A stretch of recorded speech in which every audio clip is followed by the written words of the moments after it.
I woke up to the sunlight streaming through the window, just like any other day. At first, I didn't even notice it. My mind was still foggy with sleep, focused on the morning routine. Coffee, shower, get ready for the day. But then, as I shuffled into the living room, something caught my eye. It was one of the curtains, the heavy velvet one by the old armchair. It was tied in a knot. A tight, deliberate knot. I just stood there for a second, confused. I live alone. I have for years, and I definitely don't tie my curtains. It's not my thing. My first thought was it must be a prank. Maybe my brother came by with his spare key and decided to mess with me. Annoying, but plausible. I sighed, untied the knot, and didn't think much more of it. I sent him a quick text, very funny, and went about my day. He replied with a question mark, which I ignored. The next morning, the same thing happened. I woke up, sunlight pouring in, and walked into the living room. But this time it was a different curtain. The sheer one on the opposite side of the room, tied in an identical, tight knot. My heart did a little flutter kick in my chest. Okay, this was weird. I called my brother. He swore up and down it wasn't him. He sounded genuinely baffled, even a little concerned. He asked if I was feeling okay. I told him I was fine, just tired, and hung up. I untied the second knot, a strange feeling of unease starting to creep in. That evening I made sure to double-check every lock on every door and window before I went to bed. I even wedged a chair under the doorknob just in case. It felt silly, but it gave me a sliver of peace. The next morning, I woke up with a jolt. I immediately rushed to the living room, and there it was. Another curtain, knotted. Not one of the ones from before. A third one. This was no longer a prank. This was something else. Someone was getting in. Or something was already here. My mind raced. Was I sleepwalking? I'd never done that before, but maybe stress was triggering it. I decided to get some answers. That afternoon, I went out and bought a couple of small security cameras. I placed one in the living room, pointing directly at the main set of curtains, and another in the hallway, covering the entrance to the room. That night, I barely slept.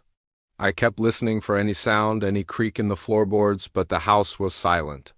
The next morning, my hands were shaking as I checked my phone for the camera footage. I scrolled through hours of video, and I saw nothing, absolutely nothing. The timestamp ticked by minute, hour by hour. The footage showed an empty, still room. No one entered, no one walked past the camera. I wasn't sleepwalking. The room was completely undisturbed. But when I looked up from my phone, my blood ran cold. The main curtain, the one the camera was pointed at, was tied in a knot. How was this possible? I rewatched the footage, slowing it down, zooming in. Nothing. It was as if the knot just materialized. One frame, the curtain was hanging straight. The next, it was tied. There was no in-between, no movement, no blur, just knot. This went on for a week. Every single morning, a new knot. I started to dread waking up. I felt like I was losing my mind. The knots weren't just simple knots anymore, either. They started getting more complex. One morning, the fabric was twisted in a way that, if you squinted, it almost looked like a face. A distorted, screaming face. The next day, two curtains were tied together, forming something that looked disturbingly like a pair of hands, reaching out. The shapes became more and more unsettling. Things I couldn't quite identify, but they filled me with a deep, primal fear. I stopped untying them. I couldn't bring myself to touch them anymore. My living room was a gallery of fabric horrors. I tried sleeping on the couch to see if my presence would stop it. It didn't. I woke up with the knot tied in the curtain right above my head. I could have sworn I felt a faint tug on my hair during the night. The cameras were useless. They showed nothing but an empty room and the sudden appearance of these cloth sculptures. I told a friend about it, and she suggested I was just overstressed, that maybe I was doing it myself and forgetting. She told me to take a vacation, but how could I leave? What if it followed me? Or what if I came back to find the whole house tangled in knots?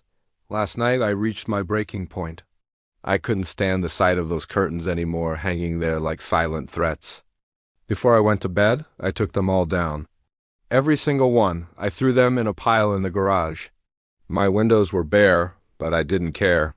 I even closed the blinds, plunging the room into darkness. For the first time in weeks, I felt a sense of control, There were no more curtains to tie. It was over. I slept with a small lamp on, just in case. I felt a bit of relief, a fragile sense of victory. I thought I had finally outsmarted whatever this was. I was wrong, so wrong. This morning I woke up slowly. There was no sunlight streaming in, thanks to the closed blinds. I lay in bed for a long time, just listening to the silence. Eventually, I mustered the courage to get up and go to the living room. At first, everything looked normal. Bare windows, closed blinds. A sigh of relief escaped my lips. And then I saw it. It was hanging from the ceiling fan, right in the middle of the room. A knot. It wasn't made from a curtain. It was made from my charging cable, the one I'd left on the coffee table, twisted and pulled into that same tight, malevolent knot. It's no longer about the curtains. It never was. The curtains were just the beginning, a way to get my attention. It can use anything. A cable, a shoelace, a towel. It's watching me. It's been here all along, waiting, playing its little game, and now I see it everywhere. The loop in my bathrobe cord, the twist in the telephone wire, the way a blanket is rumpled on the bed.